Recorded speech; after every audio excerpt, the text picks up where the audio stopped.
En esta mañana vamos a mirar al capítulo 12 de Hechos de los Apóstoles y, como ya había mencionado, es un capítulo que nos habla de tres cosas: de la muerte de Jacobo, que es un discípulo del Señor, de la encarcelación y liberación de Pedro y finalmente de la muerte de Herodes.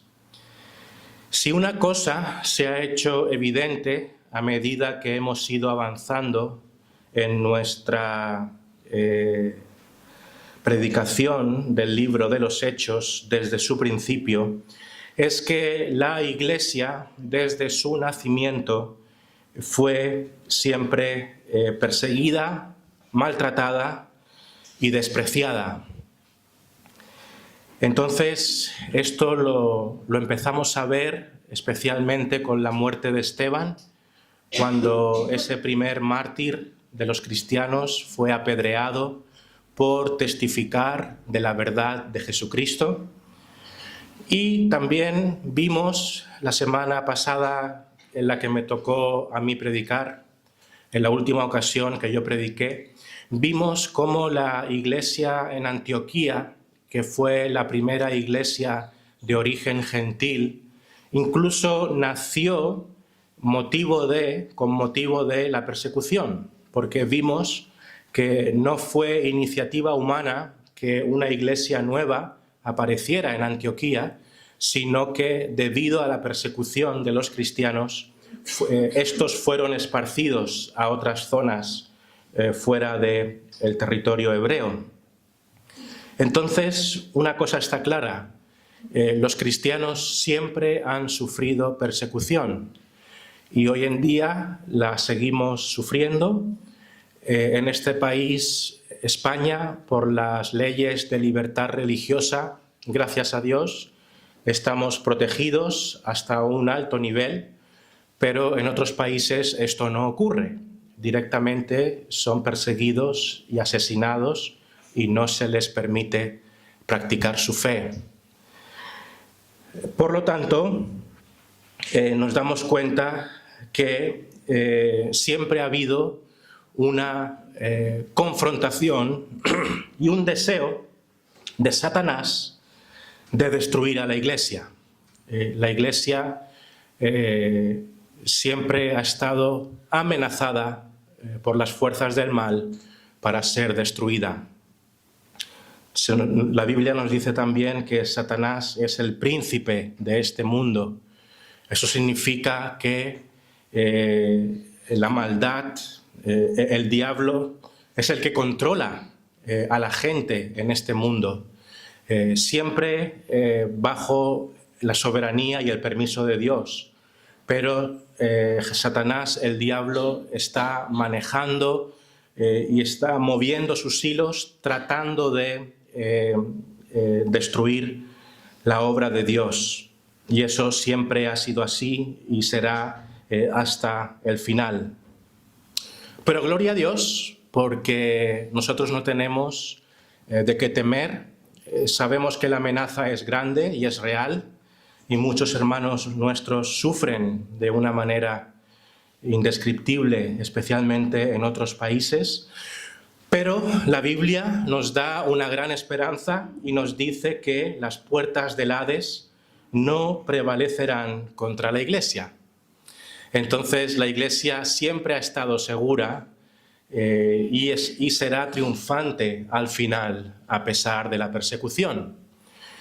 Incluso más allá de la muerte, sabemos que muchos creyentes han sido asesinados, están siendo muertos y serán asesinados, como veremos hoy también. Pero eso no significa que Dios esté perdiendo la batalla, más bien todo lo contrario. Tenemos también la consolación de que cada creyente que ha muerto en la historia, cada verdadero creyente que ha muerto en la historia, está gozando hoy de la paz y de la comunión con Dios. Entonces, ¿qué es la muerte en esta tierra comparado con la vida en toda la eternidad. Que estemos gozosos de que cada uno de nuestros hermanos que han sufrido persecución y que han sido asesinados injustamente por el nombre de Jesús, ellos son dichosos y reinan hoy con Cristo y serán consolados y vivirán eternamente como toda persona que confiesa el nombre del Señor. Entonces, nos acercamos hoy a Hechos 12 y lo que Hechos 12 nos muestra es estos intentos persistentes y furiosos del diablo y de hombres malvados como Herodes para destruir la obra de Dios. En este caso es Herodes la persona donde se enfoca la atención, el rey Herodes, que está en una campaña para eliminar a los cristianos y también para contentar a los judíos haciendo eso.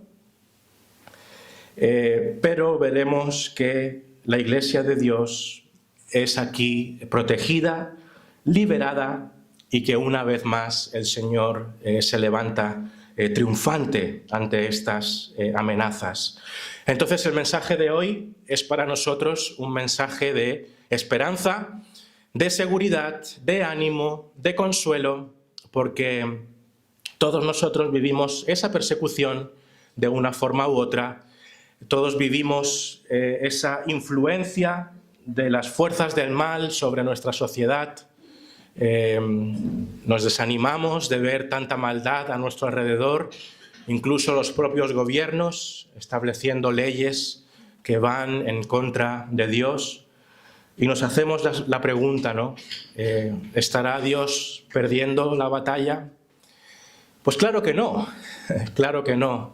En apariencia pudiera ser que sí, pero cuando nos acercamos a la Biblia nos damos cuenta que Dios tiene absolutamente todo el control, que nada le sorprende, que nadie ni nada es superior a Él.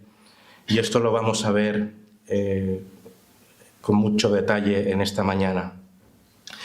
Bien, ¿qué vemos aquí?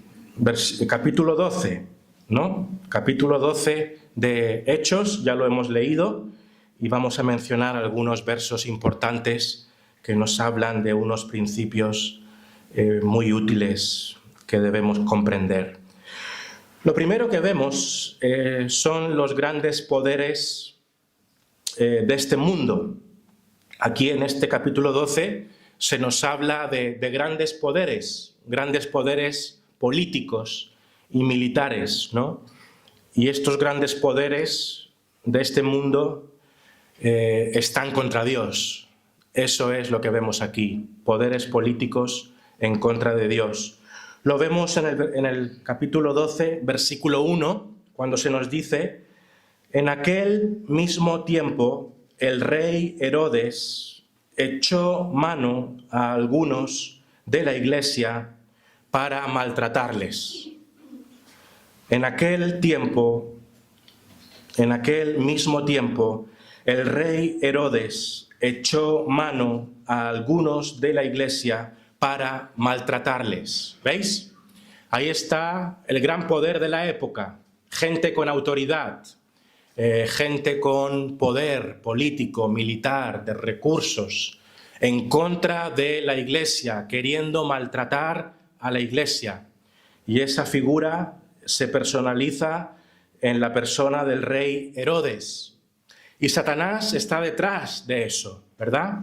Herodes es solo la cabeza visible de esta persecución, pero es la propia fuerza y rabia del diablo mismo, queriendo destruir la obra de Dios como siempre lo ha intentado. Entonces, no hemos de leer esta historia, este texto, simplemente como una anécdota de un rey que se le ocurrió maltratar a los creyentes. No es solamente eso. Esto describe una realidad espiritual que ha existido desde siempre y que va a existir para siempre, y es que este mundo y los poderes de este mundo y el príncipe de este mundo está en contra de Dios y es enemigo de Dios y quiere destruir a Dios. Y esa es la pura realidad. Los grandes poderes de este mundo están contra Dios, con todo su poderío, con todos sus ejércitos, con todas sus leyes, sus normas, sus autoridades.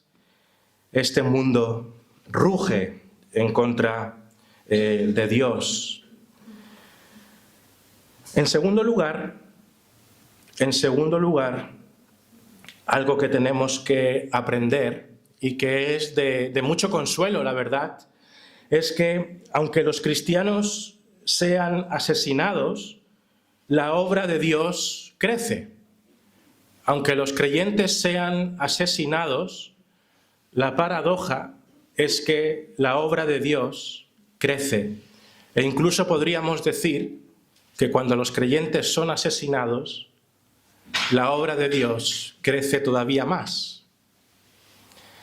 Es una paradoja, ¿no? ¿Dónde vemos esto? Pues este texto nos lo enseña con total claridad. Nosotros podríamos pensar que el asesinato de cristianos es una derrota, al fin y al cabo. Cualquiera diría eso, ¿no? Cuando tú matas a alguien, matar a alguien parece cualquier cosa menos una victoria, ¿cierto? El mundo entiende que cuando un ejército es matado, es que está perdiendo, ¿cierto? Es lo lógico. Pero en la lógica de Dios y en los planes de Dios no es así. No es así. Dios triunfa a través de la aparente debilidad. Los caminos de Dios no obedecen a la lógica humana. Dios triunfa a través de la aparente debilidad. Los cristianos eran matados, perseguidos, burlados, y sorprendentemente fue cuando la Iglesia creció con más velocidad y con más poder y auge. Y ese principio que dice que Dios triunfa en la aparente debilidad, lo vemos muy claramente en el propio Señor Jesucristo. Porque Él, muriendo en la cruz en debilidad, en aparente debilidad, fue cuando triunfó definitivamente sobre la muerte y el diablo. Entonces, nosotros hemos de entender las cosas de un modo diferente a las que lo entiende el mundo. Nosotros entendemos que una de las maneras para el crecimiento de la obra de Dios es incluso la persecución. ¿Dónde vemos ese principio en este capítulo 12? Pues mira, fijaos, en el versículo 2 vemos el asesinato de Jacobo, que se dice aquí que es el hermano de Juan. Es un apóstol, fue un discípulo del Señor Jesucristo, uno de los 12. Y se dice aquí que Herodes mató a espada a Jacobo, hermano de Juan. Esto quiere decir que los cristianos estaban a merced de las autoridades. Herodes, con su poder administrativo, con sus soldados, podía hacer lo que quería con la población. Y los cristianos estaban, en un sentido, a su merced. Los cristianos estaban en debilidad aparente, y este no fue el único asesinato. Dice aquí, mató a espada a Jacobo, hermano de Juan. Y se nos habla en este capítulo 12 de esta persecución y de estas dificultades, pero fijaos cómo termina este capítulo. Este capítulo no termina en derrota, en algo que nos desanime, todo lo contrario. Dice el versículo 24, al final del capítulo, pero la palabra del Señor crecía y se multiplicaba, ¿no? O sea, el capítulo nos describe este asesinato, aparece este ánimo de aparente derrota, de aparente debilidad, pero la palabra de Dios nos dice en el versículo 24, usando un pero, ¿no? Como diciendo, sin embargo, no obstante, a pesar de todo esto, la palabra del Señor crecía y se multiplicaba. Crecía y se multiplicaba. Entonces, esto es un gran ánimo, porque Dios vence y su obra se desarrolla y crece en la aparente derrota, ¿no? Y necesitamos entender este principio, porque a nosotros nos desanima cuando vemos la aparente derrota de la obra de Dios a nuestro alrededor. Pero nunca debemos olvidarnos que en esas aparentes derrotas, a nuestros ojos, la obra de Dios está creciendo día a día. Amén.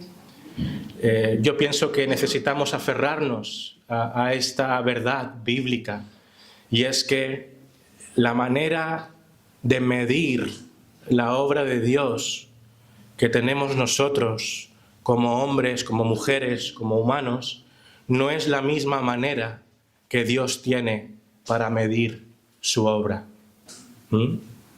Tenemos muchas limitaciones para nosotros entender qué está ocurriendo realmente a nivel espiritual en este mundo.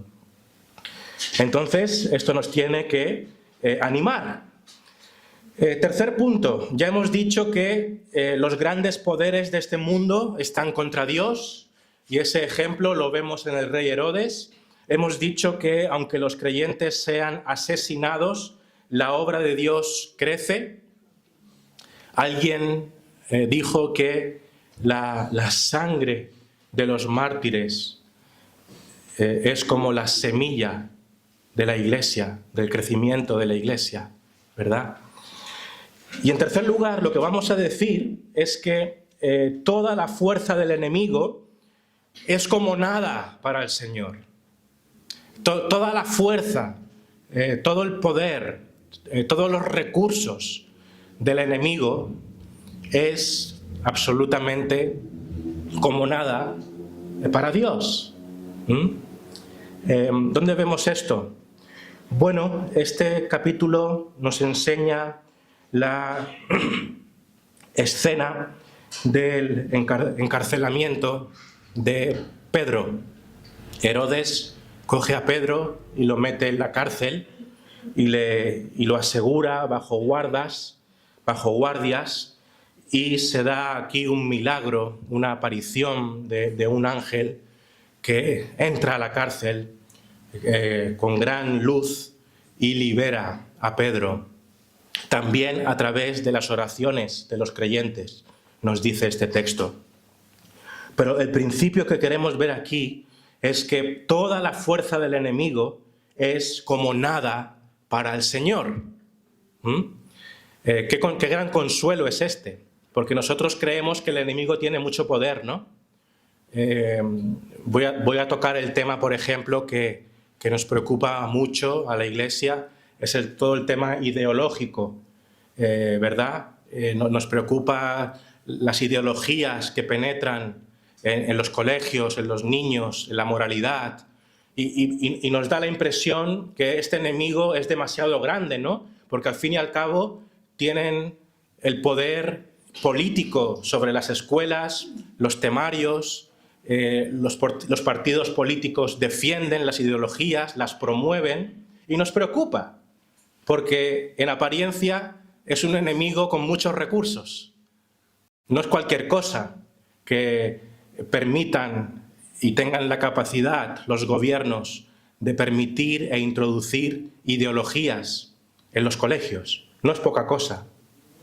Y es evidente que debiéramos preocuparnos. ¿Pero qué haremos? ¿Vamos simplemente a lamentar esta desgracia de este mundo perdido que trata de inculcar sus ideas a nuestros hijos o a esta sociedad? ¿Qué tenemos que hacer nosotros? Lo que tenemos que hacer es confiar en estas verdades, que aunque el mundo pueda parecer tener mucho poder, ante Dios no tiene ninguna fuerza. Tiene un aparente poder, pero Dios está por encima. Dios está muy por encima, ¿no? Las naciones son como los reyes y las naciones son como una gota de agua para el Señor. Tenemos que darnos cuenta la gran superioridad de Dios sobre los gobiernos, sobre los poderes de este mundo, sobre las ideologías. Hermanos, Dios no le está costando a Él batallar esta batalla. En nuestra mente a veces pareciera que el enemigo es como demasiado fuerte, pero no lo es. Ante Dios, ¿quién es fuerte? Si Dios está con nosotros, ¿quién va a estar contra nosotros?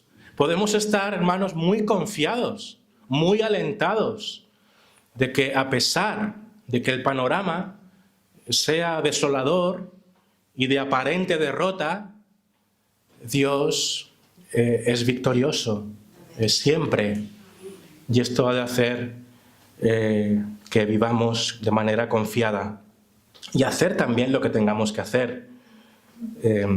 Veremos hoy que este milagro de liberación que Pedro experimentó en la cárcel vino a través de ¿qué? No nos olvidemos. De la oración de la Iglesia. De la oración de la Iglesia.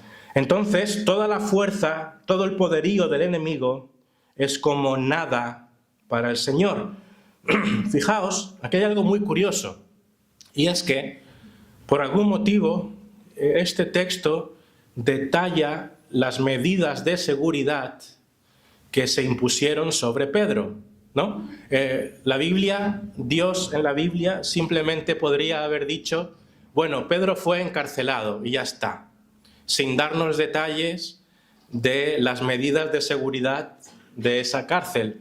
Pero el texto sí que nos da las medidas de seguridad. ¿Para qué pensáis que nos las da? Pues dice el versículo 4, disculpadme, y habiéndole tomado preso, le puso en la cárcel, entregándole, y fijaos, Herodes tomó preso a Pedro, lo puso en la cárcel, esto es el versículo 4, y dice, entregándole a 4 grupos de 4 soldados cada uno. 4 por 4, 16. 16 hombres vigilando a Pedro, ¿no? No solamente estaba entre rejas y con 2 cadenas, no una, 2, sino que tenía a 16 hombres pendientes. Ni 2 hombres, ni siquiera, que ya sería difícil. Ni 4, ni 8, 16. Y dice aquí, entregándole a 4 grupos de 4 soldados cada uno. 4 grupos. 4 grupos. Esto no se lo ponen ni a los criminales más temidos, ¿no? Pero Dios da este detalle. Creo que podemos darnos cuenta que estos detalles es por algo. Y es porque se quiere describir el aparente poderío de esta cárcel, ¿no? La aparente fuerza de este enemigo. Lo que nos quiere decir el texto es que era imposible salir de ahí. Completamente imposible. Era una cárcel de alta seguridad. para que nos entendamos. Es como cuando miras la cárcel de Palma. ¿Alguna vez lo has hecho? ¿Has mirado la cárcel de Palma por fuera? Y te das cuenta que tienen muros. Y cuando si saltara el muro, ¿qué ocurriría? Hay más vallas. O sea, es imposible. Y esta es la idea que trata de transmitir esta escena. Dice aquí el texto, el versículo 4, habiéndole tomado preso, le puso en la cárcel, entregándole a 4 grupos de 4 soldados cada uno para que le custodiasen, y se proponía sacarle al pueblo después de la Pascua. Así que Pedro estaba custodiado en la cárcel, pero la Iglesia hacía sin cesar oración a Dios por él. No solamente Pedro estaba en la cárcel, que ya de por sí era algo que era difícil librarse de ello, sino que estaba custodiado dentro de la cárcel por 16 hombres. Pero, ¿qué nos dice el texto en versículo 7? Bueno, versículo 6 nos dice también, y cuando Herodes le iba a sacar, aquella misma noche estaba Pedro durmiendo entre 2 soldados, sujeto con 2 cadenas, ¿no? Está Pedro ahí de noche con 2 soldados a su lado, seguramente habría otros 2, un poquito más allá, habría otros tantos, ¿no? Todo el camino de salida estaría minado de soldados para asegurarse que él no se escapara. Esto era serio. De hecho, nos damos cuenta después que cuando se descubre que Pedro salió de la cárcel, ¿qué le ocurrió a los soldados? Fueron ejecutados. Fue algo muy grave, muy triste para estos hombres, ¿no? Entonces, había alta seguridad, pero leemos aquí ¿qué ocurrió? Un ángel del Señor vino a la cárcel y liberó a Pedro con total facilidad, con absoluta facilidad.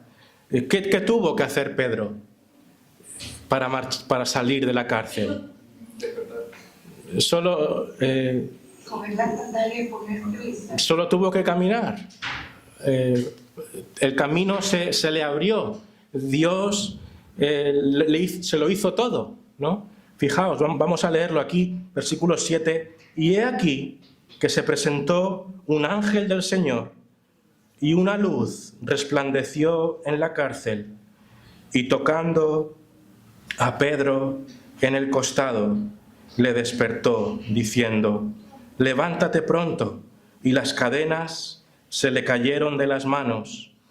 Le dijo el ángel, cíñete y átate las sandalias. Y lo hizo así. Y le dijo, envuélvete en tu manto y sígueme. Y saliendo, le seguía. Pero no sabía que era verdad lo que hacía el ángel, sino que pensaba que veía una visión. Habiendo pasado la primera y la segunda guardia, llegaron a la puerta de hierro que daba a la ciudad, la cual se les abrió por sí misma, y salidos pasaron una calle, y luego el ángel se apartó de él. Este fue el milagro de liberación de Pedro en la cárcel. Y si algo llama la atención en esta escena es la facilidad con la que él salió. Esto es lo que más llama la atención. Tenía 16 personas vigilándole, tenía cadenas, estaba la cárcel misma, era de noche. Después se nos dice que al final de todo que había una puerta de hierro. ¿Y por qué se menciona que era de hierro? Pues porque lo que se quiere decir es que no había manera de salir de ahí. Ni siquiera era de madera, que aún podría darle alguna esperanza, es que era de hierro. Pero el Señor lo liberta con toda superioridad y suficiencia y facilidad. Dice aquí cómo las cadenas se le cayeron, ¿no? Versículo 7, le despertó el ángel diciendo, levántate pronto y las cadenas. Y el ángel le iba guiando, ¿no? Le iba dando instrucciones: envuélvete en tu manto y sígueme. Ahí vemos este ángel de Dios guiando los pasos de Pedro. Esto también nos habla de la ternura, del amor de Dios, guiando a su siervo para liberarlo, diciéndole por dónde tiene que andar. Y dice después, versículo 9, y saliendo le seguía, pero no sabía que era verdad lo que hacía el ángel, sino que pensaba que veía una visión. Pedro no se lo creía. No se podía creer lo que estaba ocurriendo. Se pensaba: estoy viendo una visión, esto no puede ser. Estoy en la cárcel y me estoy saliendo de la cárcel plácidamente caminando. Como Pedro por su casa. Y dice aquí que él mismo pensaba que era una visión, que no era verdad, pero era verdad. Fue un milagro divino que nos dice la palabra de Dios. Y saliendo le seguía, pero no sabía que era verdad lo que hacía el ángel, sino que pensaba que veía una visión. Y terminamos con el versículo 10, que dice: habiendo pasado la primera y la segunda guardia, ¿no? Ahí están las capas de seguridad de la cárcel. La primera y la segunda guardia llegaron a la puerta de hierro que daba a la ciudad, la cual se les abrió por sí misma. La cual se les abrió por sí misma. ¿Quién abrió esa puerta de hierro? Dios. Con su propia mano abrió esas puertas para dar libertad a su siervo, para preservarle de la muerte, porque él tenía un propósito para Pedro, y vaya propósito que tenía con él. Entonces, hermanos, nos damos cuenta que toda la fuerza del enemigo es como nada para el Señor. No importa el aparente poderío de nuestros enemigos.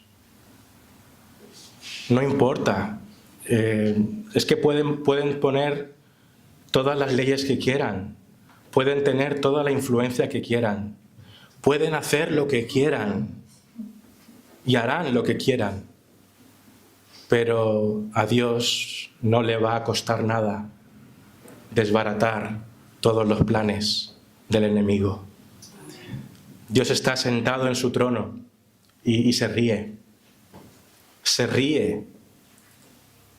de las intenciones del enemigo, porque Él es Dios y está por encima de todas las cosas.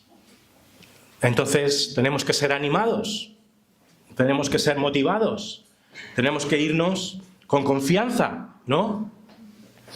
Cuando pensemos en estas injusticias mundiales, en todas estas ideologías que nos quieren imponer, hemos de saber que Dios tiene el absoluto control de todo y no va a ser difícil para Él defender a los suyos. Vamos a seguir con 3 cosas más. Lo que estamos viendo hoy, en resumen, es que la guerra es del Señor. Dios pelea por nosotros. Él será triunfador y hemos de confiar en eso. Sin embargo, las oraciones son nuestras. Las oraciones son nuestras. Ya lo hemos mencionado, pero este milagro,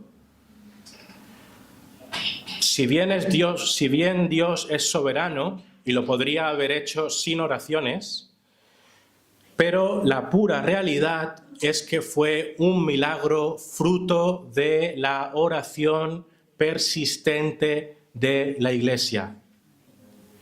fueron muchos los creyentes que oraron de manera persistente por esto.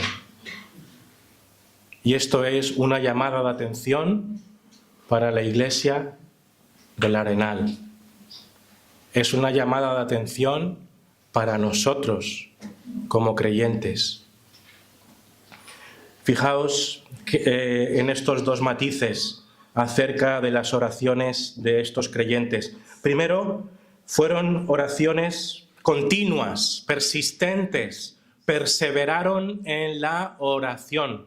Dice versículo 5, así que Pedro estaba custodiado en la cárcel, y la iglesia sabía esto, pensaban en Pedro allí encerrado, pero la iglesia hacía sin cesar oraciones a Dios por él.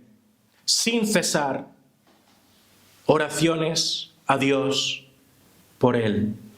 La iglesia perseveró en la oración, se esforzó en la oración, luchó en oración, insistió en la oración y el ángel de Dios actuó. Hay otro matiz, y es que no solamente las oraciones fueron persistentes, insistentes, que es un principio de la oración que debemos hacer nosotros. Hemos de orar sin cesar, hemos de orar mucho, esa es la idea, sino que fueron bastantes los que oraron. Fijaos lo que dice versículo 12, y habiendo considerado esto, llegó a casa de María, la madre de Juan, el que tenía por sobrenombre Marcos, donde muchos estaban reunidos orando. Aquí vemos a esta chica, después vemos a esta chica que va a la puerta a recibir a Pedro. El caso es que Pedro, cuando fue libertado de la cárcel, fue a la casa donde estaban los creyentes, ¿no? ¿Y qué nos encontramos en esa casa? Dice aquí, donde muchos estaban reunidos orando. Muchos. Muchas personas. Hay tres cosas importantes aquí. Muchas personas reunidas orando. Y disculpadme, hermanos, pero yo no puedo evitar acordarme de nuestra reunión de oración de los jueves, donde muchos estaban reunidos orando. El texto podría haber dicho donde había gente orando, pero no, dice donde había muchos reunidos orando. Entonces vemos este milagro de Dios que tiene lugar porque la gente ora mucho y muchos están orando reunidos, no esparcidos, reunidos. Entonces, hermanos, yo creo que sería, no sé qué opináis, una inmensa bendición si nosotros fuésemos muchos orando juntos.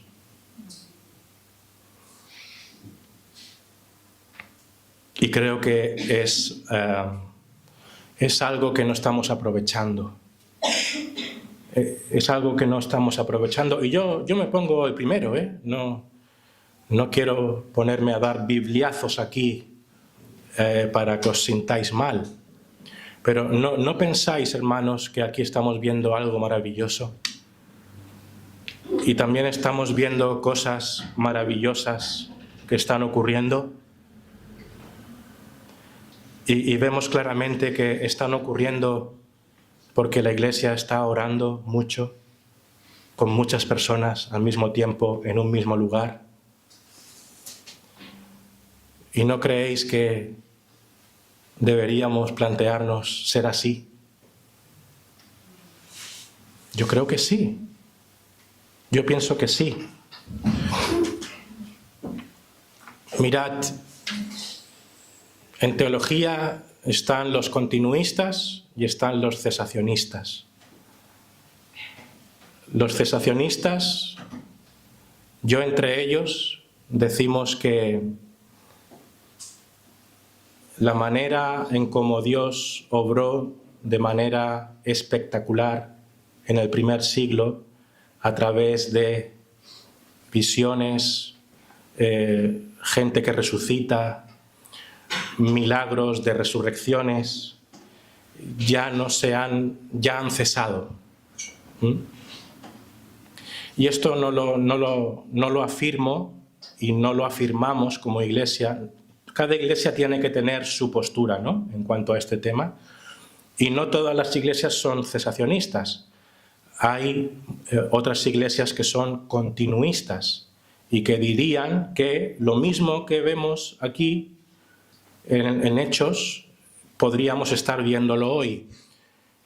Nosotros, cesacionistas, no creemos eso, lo cual no quiere decir que no creamos que Dios puede hacer cosas maravillosas hoy, como siempre las ha hecho, ¿no? Este es un tema para otro día y para que nadie se lleve ningún malentendido.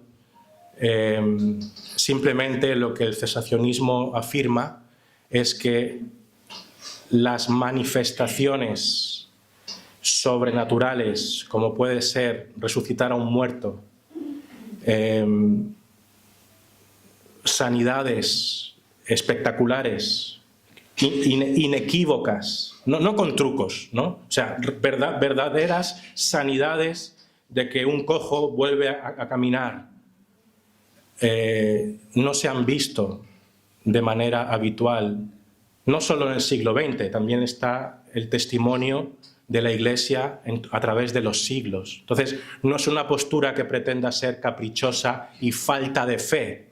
Simplemente entendemos que las manifestaciones del Espíritu Santo del primer siglo tuvieron un papel especial en las manos de Dios y fue la extensión del Evangelio de una manera especialmente poderosa, porque eran los inicios, ¿no? De hecho, ya vemos incluso en la etapa tardía de las cartas, cuando ya no se siente esa espectacularidad, por así decirlo, de los dones. Se ve que es algo que va menguando, no porque Dios pierda su poder, seguimos creyendo en el poder de Dios. De hecho, es lo que estamos tratando de hacer hoy. Estamos intentando animar a la Iglesia para que ore, para que Dios obre de una manera especial y poderosa, ¿no? Entonces, dicho todo esto, y si alguien tiene alguna duda, que después nos lo pregunte, repito, no queremos quedar aquí como esos que no creemos en que Dios haga cosas. No es eso. Simplemente estamos diciendo que Dios hizo cosas muy especiales en el primer siglo y que el testimonio de la Iglesia a lo largo de los siglos es que esas obras que Él hizo, señales de los apóstoles, podríamos identificarlas, ¿no? Las señales de los apóstoles. Vemos cómo son incluso los propios apóstoles que podían hacer eso, y ese poder era incluso transmitido desde los apóstoles a otras personas para que obrasen así. En fin, me estoy enrollando. Hermanos, deberíamos ser muchos orando para ver grandes cosas de parte de Dios. Deberíamos ser muchos orando en este lugar para ver grandes cosas de parte de Dios. ¿Somos una iglesia que batalla en oración? Bueno, como siempre debemos de ser equilibrados. Yo no digo que esta iglesia no esté orando. Gloria a Dios por las oraciones de nuestra iglesia. Es buen momento para retomar las vigilias, ¿no? Podríamos volver a hacerlo. Pero creo que tenemos un precioso ejemplo aquí que nos tiene que motivar. Bien, dos cosas más.